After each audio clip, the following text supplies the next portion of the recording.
Hello, everyone. What is the GDP of Bosnia and Herzegovina? GDP means the total value of goods and services made in a country in 1 year.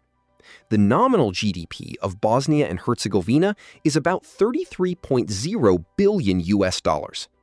This shows the total size of the economy, while GDP per person shows the average output linked to each resident.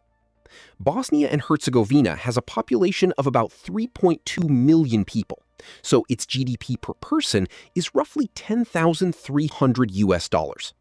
This is much lower than in richer European countries, but it is higher than in some nearby economies. The economy depends on manufacturing, energy, tourism, agriculture, and services. Important exports include machinery, furniture, metals, electricity, and food products. Economic growth has continued in recent years, although inflation, weak demand, and a large population living abroad can affect performance. Compared with the world's biggest economies, Bosnia and Herzegovina is a small economy, but its industries connect it to European trade.